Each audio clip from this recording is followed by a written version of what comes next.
오늘 하나님께서 우리에게 주신 말씀은 로마서 2장 1절에서 16절 말씀까지입니다. 신약성경 240면에 있습니다.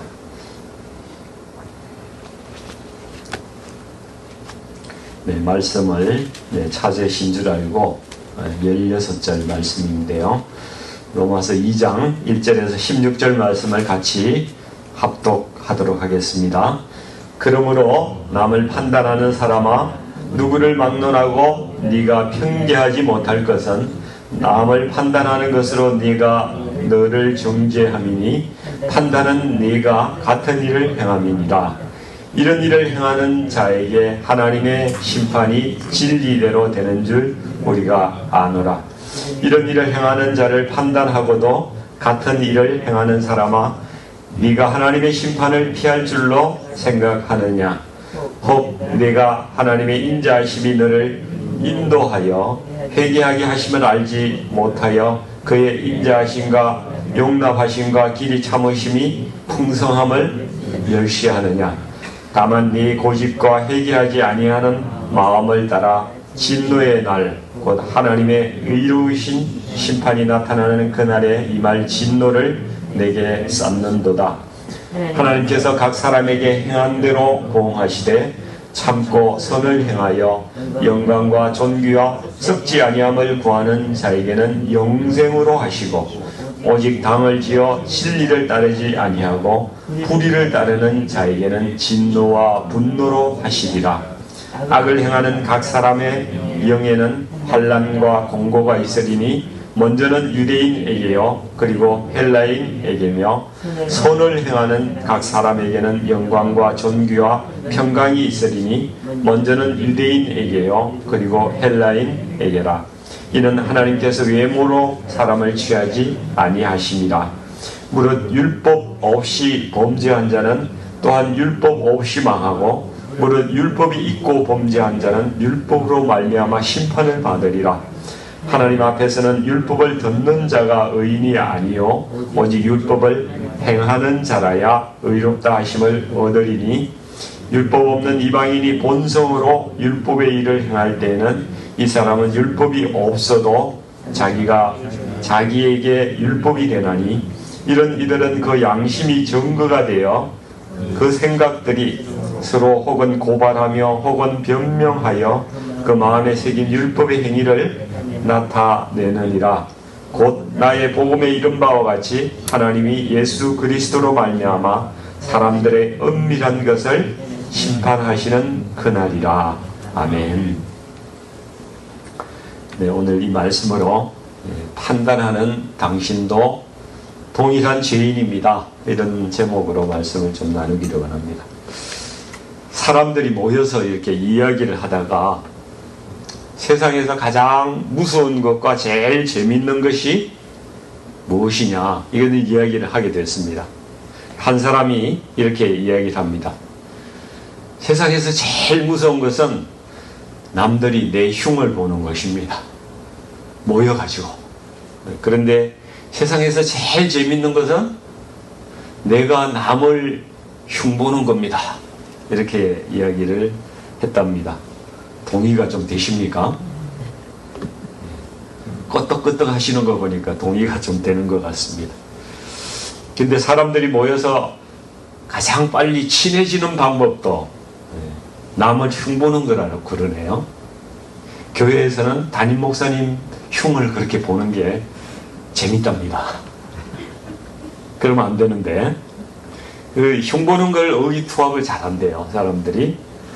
그런데 사실은 또 제일 이런 사람들이 헤어지고 갈라지는 것도 제일 빠르대요, 흉보는 사람들이.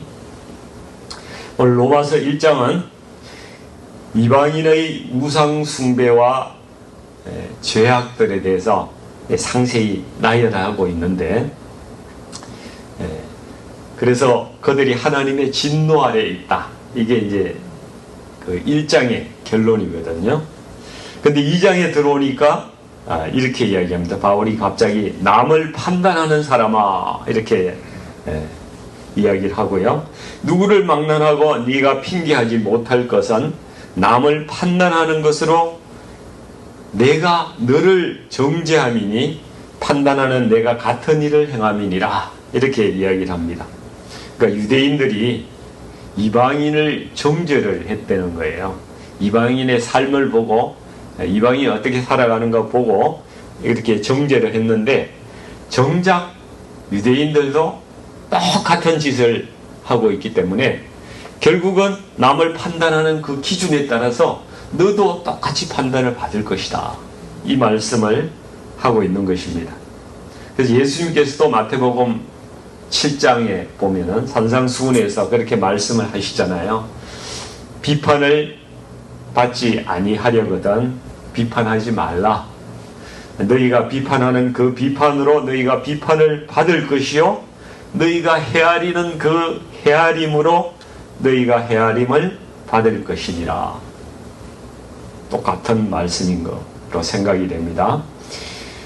우리가 다 죄성을 가지고 있기 때문에 특별히 사단이 준 그 죄성을 특별히 심하게 느끼는 부분이 있어요. 그래서 저는 그 부분이 첫 번째가 거짓말이라고 그렇게 생각합니다. 우리는 참 자연스럽게 거짓말을 하는 것 같아요. 안 하려고 해도 거짓말이 나와요. 이게 참 놀라운 건데, 우리는 거짓말 하는 게 어려운 사람들이 아니고 거짓말 안 하는 게 어려운 사람들입니다. 사단이 우리에게 죄성을 주었기 때문에 그렇습니다. 사단이 거짓의 아비잖아요. 그래서 우리를 타락시킬 때 거짓말을 가장 먼저 심어 놓았습니다. 그래서 이 세상은 온통 거짓말로 덮여 있는 거예요. 둘째는 남을 비판하고 정죄하는데 사단은 선수입니다. 사람에게 그런 죄성을 덮어 씌워놨어요. 그래서 남의 약점, 부족한 점 이걸 막 지적하는 거예요. 흠을 잡아서 깎아내려야 속이 풀립니다.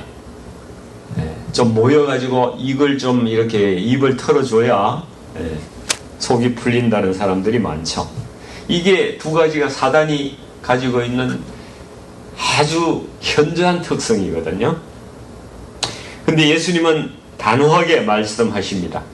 우리가 남을 판단하는 잣대가 그대로 우리에게 돌아올 것이고 그 판단하는 대로 너도 판단을 받을 것이다 말씀합니다. 우리는 정말로 남을 평가하고 정죄할 만큼 온전하지 못한 자들이거든요. 우리는 사실 다른 사람의 겉모습만 보고 판단하는 거지 그 사람의 마음도 못 보고요.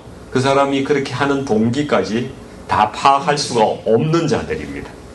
하나님만 다 보시고 정확하게 판단하실 수 있는 분이시지 우리는 불완전하기 때문에 함부로 남을 판단할 수 없는 자들입니다.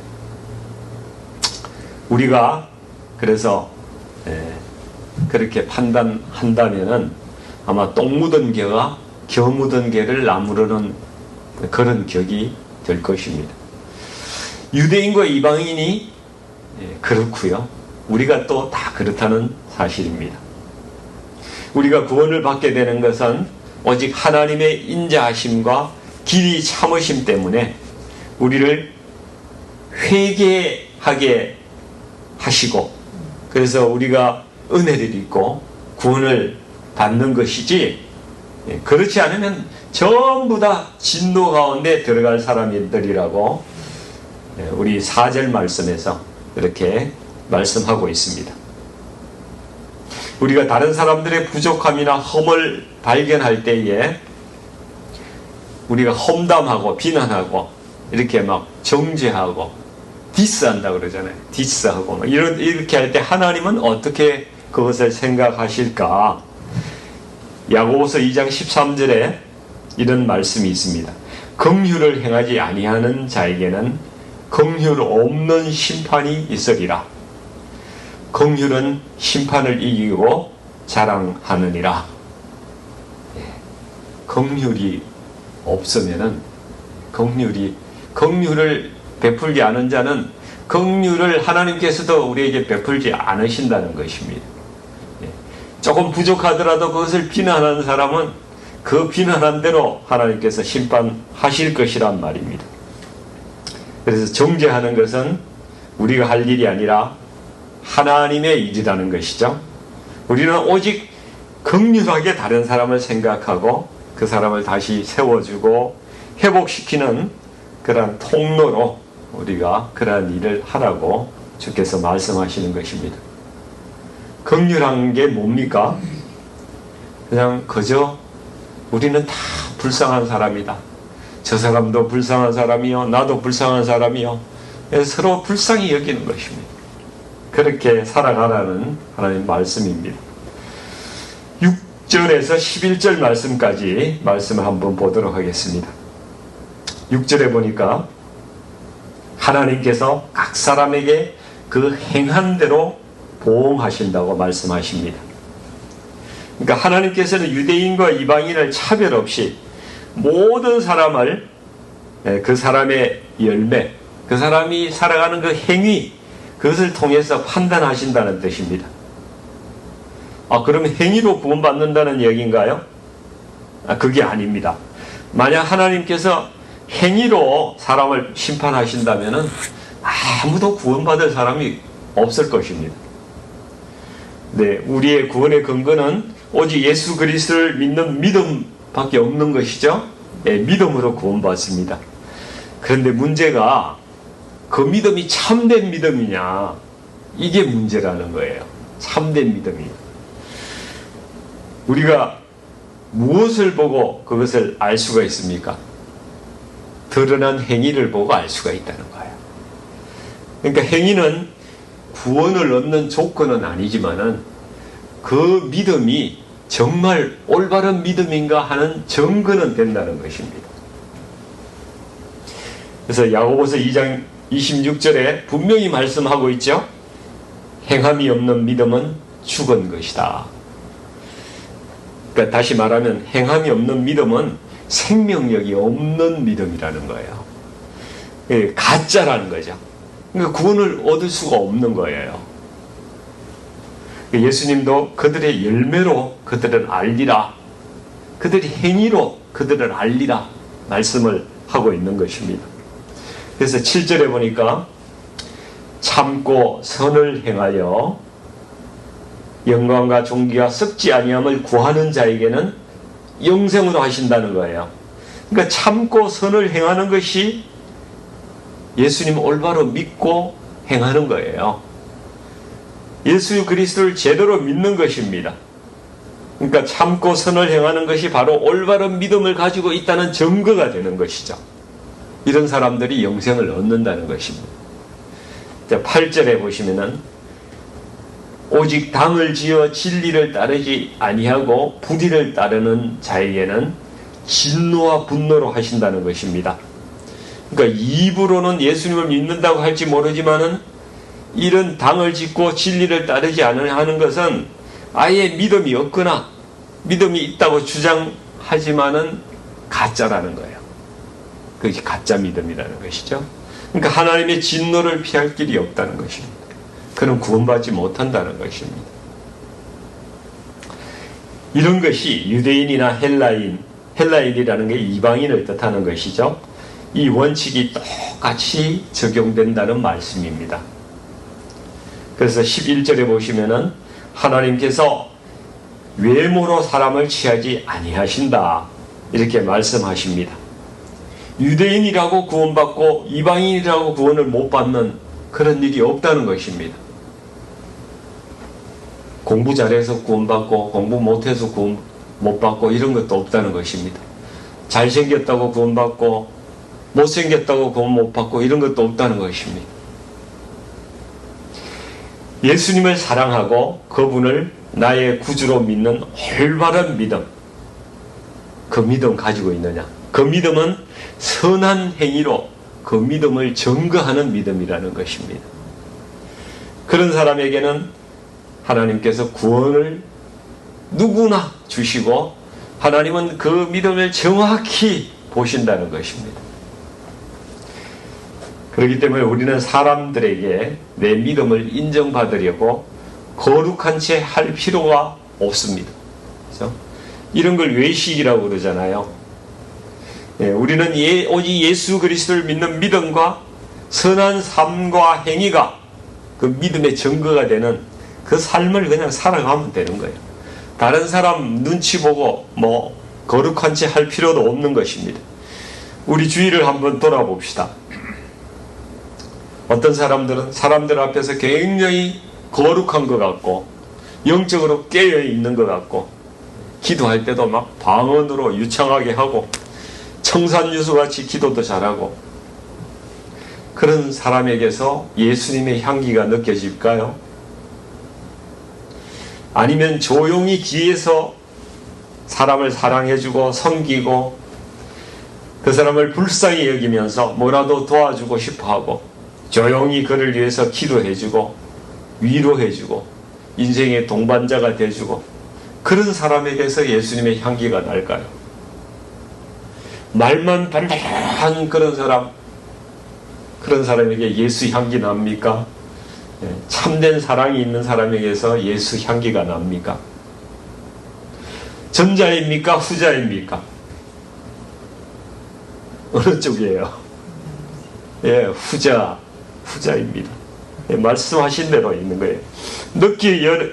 우리 성도님들이 느끼시는 그대로입니다. 예수님을 진짜 믿으면요, 예수님의 생명력이 느껴지고 예수의 향기가 나게 되어 있다는 것입니다. 요즘 교회가 왜 이렇게 세속화되고 많은 문제가 생기고 타락했는가? 그 답은 분명한 거죠. 교회에 출석하는 많은 분들이 믿음이 진짜 믿음이 아니기 때문에 그렇다는 거예요. 교회에 나오는 동기가 예수님 때문에 오는 것이 아닌 사람이 많습니다. 그냥 인간적인 교제를 위해서 나오는 사람 많죠. 그렇게 나오다가 주님을 진짜 만나면 그거는 정말 띵호합니다. 너무 좋은 겁니다. 그런데 다른 사람에 이끌려서 억지로 나오는 사람들도 있습니다. 그것도 좋죠. 근데 나오다가 예수님 만나야 되는 거예요. 그죠? 만나지 못하면 안 되는 거죠. 또 어떤 분들은 사람들이 많이 모이는 곳이니까 뭐라도 비즈니스 좀 해볼까? 뭐 이런 생각으로 나오는 사람들도 있다고 그래요. 우리가 주님을 마음으로 믿고 입술로 고백해야 진실한 믿음이 되는데 예수님을 분위기에 따라서 입술로만 고백하고 마음으로는 정말 예수님을 믿지 않는 그러한 사람들도 있다는 것입니다. 예수님을 올바르게 믿는 사람은 유대인이나 이방인이나 한국 사람이나 미국 사람이나 아프리카 사람이나 중국 사람이나 다 똑같이 구원받는다는 말씀입니다. 차별이 없는 것입니다. 자, 그러면 예수님을 믿지 않는 사람은 하나님께서 예수님을 만나지도 못하고 또 옛날에 살았던 사람이나 이런 사람들이 있지 않습니까? 하나님께서 그럼 무엇을 가지고 그 사람들의 구원을 결정하고 심판하실까? 그런 의문도 있죠. 이런 말씀을 오늘 본문 12절에서 16절까지 말씀에서 언급하고 있는데 바울은 이렇게 설명을 하고 있는 거예요. 유대인들에게는 삶의 기준이 되는 율법을 주셨기 때문에 그 율법대로 살았느냐, 그것을 가지고 심판하신다, 그렇게 말씀합니다. 하나님이 주신 율법을 만약에 100% 다 지키고 산 사람이 있다면 그 사람은 구원받는 거예요. 그런데 그런 사람이 있을 수 있을까요? 절대 불가능한 것입니다. 율법을 지켜서 구원받는 사람은 아무도 없을 것입니다. 그러면 이방인들에게는 율법을 주시지도 않았는데 무엇을 가지고 심판을 하시느냐? 결론적으로 말씀드리면은 오늘 말씀에서 이방인들은 그들 속의 양심과 행위를 가지고 심판을 받는다고 그렇게 말씀을 하고 있는 것입니다. 14절, 15절 말씀을 같이 한번 읽어보겠습니다. 율법 없는 이방인이 본성으로 율법의 일을 행할 때는 이 사람은 율법이 없어도 자기가 자기에게 율법이 되나니 이런 이들은 그 양심이 증거가 되어 그 생각들이 서로 혹은 고발하며 혹은 변명하여 그 마음에 새긴 율법의 행위를 나타내느니라 이렇게 말씀합니다. 무슨 말씀인지 느낌은 좀 오는 것 같은데 이해는 쉽지가 않죠. 분명하게 탁 다가오는 건 아닙니다. 우리나라 말이 이게 참 좋은 말인데요. 이 개념을 정리하는 데는 영어보다 조금 어려운 점도 있는 것 같아요. 명확하지 않는, 좀 최대한 이해가 좀 쉽도록 제가 한번 설명을 해보려고 하는데요. 그러니까 율법을 알지 못하는 이방인들은 그 양심에 따라서 옳고 그름을 분별을 하고 또 그렇게 스스로 어떤 규칙을 지키면서 살아간다는 거예요. 그러니까 예를 들면은 거짓말은 나쁜 것이고 또 부모님은 공경해야 되고 도둑질을 하면 안 된다, 이런 걸 본능적으로 그 양심에 심겨져 있다는 이야기입니다. 그러니까 이것은 하나님께서 모든 사람의 마음에 율법의 흔적을 새겨 놓았다는 거예요. 그래서 이방인들도 그들의 행동과 양심이 하나님 앞에서 그 행동하고 양심이 그 증거로 작용을 한다는 것이죠. 증인 역할을 한다는 거예요. 그러니까 이방인들의 양심이 무슨 일을 할 때에 그렇게 하면 안 돼, 분명히 말했는데 그 양심을 무시하고 이렇게 행동을 하잖아요. 그럼 그 양심이 하나님 앞에서 제가 분명히 이렇게 하지 말라고 경고를 했는데 이 사람이 지 마음대로 합디다, 하나님 앞에서 그렇게 양심이 나중에 정인이 되어서 이방인을 그렇게 정죄를 하게 된다는 거예요. 정인 역할을 한다는 거예요. 이해가 가십니까? 우리도 그렇지 않습니까? 내 양심이 그렇게 하지 말라고 그랬는데 내가 해버렸어. 그 양심이 나중에 제가 분명히 경고했는데 이 사람이 그렇게 했습니다, 하나님 앞에서 그렇게 말씀할 수 있다는 것이죠. 그러니까 쉽게 말하면 성경 말씀을 배운 사람들은요, 성경 말씀으로 심판을 받고, 성경을 모르는 사람은 그 마음에 새겨진 양심의 법으로 심판을 받는다는 것입니다. 우리 중에 이런 말을 하는 사람도 있지 않습니까? 이순신 장군은 나라에 아주 충성하고 훌륭한 인격을 가지고 나라를 구했는데 그때는 예수님을 알지도 못했고 알 수도 없었고, 근데 구원을 받지 못한다는 것은 너무 억울한 거 아닙니까? 그런 말씀 들어보셨습니까? 네. 이순신 장군님 뿐만 아니라 예수님을 알지 못하는 모든 조상들은 그 마음에 새겨져 있는 양심의 법이 다 있었다는 거예요. 그것을 변명하지 못한다는 것입니다. 네, 그 양심이 책망을 했음에도 불구하고 그것을 저버리고 그렇게 살았는지, 아니면 양심에 따라서 주어진 그 율법의 흔적에 따라서 살았는지, 그러한 기준에 따라서 심판을 받는다는 것입니다. 그러므로 우리가 믿을 것은 하나님은 누구든지 구원함에 있어서 어느 누구도 억울하게 심판하지 않으신다는 그 사실을, 우리가 하나님을 믿는다면, 하나님의 공의를 믿는다면 우리가 그것을 믿어야 된다는 것입니다. 아멘. 네. 우리가 상세하게 자세한 것은 다 알 수는 없지만은, 여러분, 율법이 있든 없든 하나님께서는 과거에 살았던 사람이나 현재에 살고 있는 사람이나 앞으로 이 땅을 살아갈 사람까지도 하나님의 심판대 앞에 설 때는 누구나 하나님 맞습니다, 제가 그렇게 사는 거 맞습니다, 하나님의 판단은 공의롭고 정당하십니다, 그렇게 인정할 만하게 인정할 수밖에 없는 그런 심판을 하나님께서는 하신다는 것입니다. 그것을 믿으시기 바랍니다. 억울하실 필요 없어요. 하나님께서 다 알아서 하십니다. 그래서 마지막으로 하나님께서는 예수 그리스도께서 예수 그리스도로 말미암아서 은밀한 것을 심판하신다고 2장 16절에 말씀합니다. 같이 한번 읽어보겠습니다. 곧 나의 복음에 이른 바와 같이 하나님이 예수 그리스도로 말미암아 사람들의 은밀한 것을 심판하시는 그날이라. 그날이 온다는 것입니다. 예. 하나님께서는요, 예수 그리스도께 모든 심판을 맡기셨어요. 마지막 때 심판은 예수 그리스도께서 하십니다. 심판의 주인이 계십니다. 그분은 우리의 아주 작은 섬김까지도 다 기억하시고요.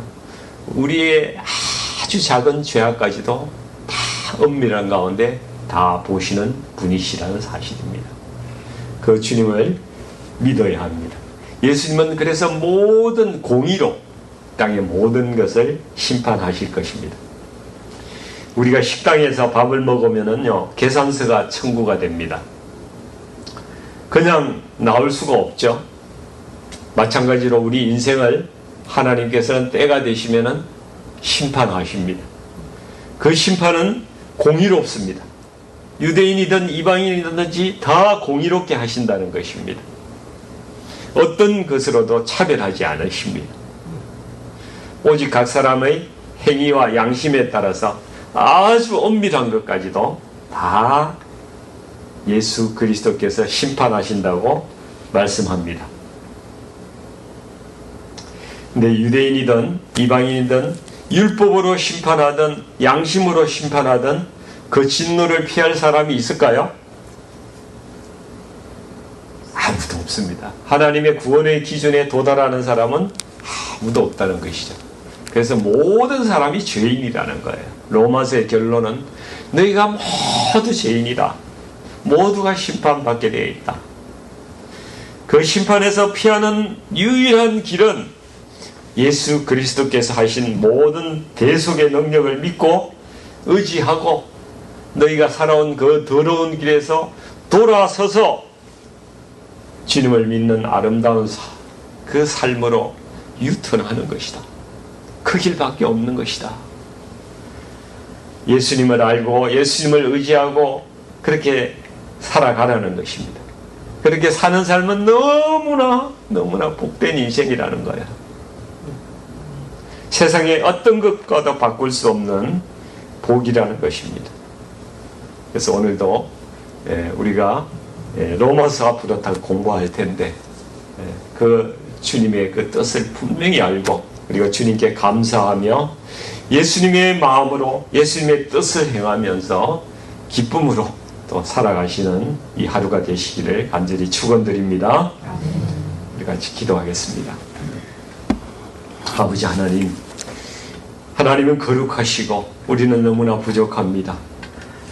우리는 남을 평가하거나 또 잘못한 것 눈에 많이 띄어서 그것을 가지고 정죄하고 그렇게 살아가지만은 우리는 아무도 정죄할 수 있는 그러한 권한도 없고 능력도 없는 자들입니다. 아버지 하나님, 왜냐하면 우리가 똑같은 행동을 하는 사람들이기 때문에 그렇습니다. 아버지, 우리가 위선자가 되지 않게 하여 주시옵소서. 정직하고 겸손한 자로 살아가게 하여 주옵소서. 아버지 하나님, 우리가 죄인입니다. 유대인이든 이방인이든 교회를 다니든 안 다니든 모두가 다 죄인입니다. 모두가 심판받아야 할 사람들입니다. 하나님은 모든 일을 심판하실 때 하나님께서 주신 기준대로 공평하고 차별 없이 심판하신다고 말씀하셨습니다. 우리는 하나님의 그 정당하신 심판을 믿고 또 그렇게 감사하며 살아가기를 하나님 결단합니다. 근데 이 모든 기준 가운데 아버지 하나님, 우리가 붙잡아야 될 것은 예수 그리스도의 십자가의 은혜인 줄 믿습니다. 하나님, 우리를 더 이상 정죄하지 않으시는 그 십자가 은혜, 십자가 사랑을 붙들고 아버지 하나님, 그 구원받은 그 사랑에 감사하며 오늘도 선한 일과 거룩한 삶으로 주님 쫓아가는 저희들 될 수 있기를 아버지 하나님 간절히 원합니다. 하나님 감사합니다. 이 길 놓치지 않게 하여 주시고, 하나님 우리의 선한 행위와 선한 하나님 행동으로 우리의 믿음이 정말 진짜 믿음인 것을 증거하며 아버지 주님 앞에 살아가는 귀하고 복된 자로 주님 앞에 살아가게 하여 주시옵소서. 예수님 이름으로 감사하며 기도드리옵나이다. 아멘.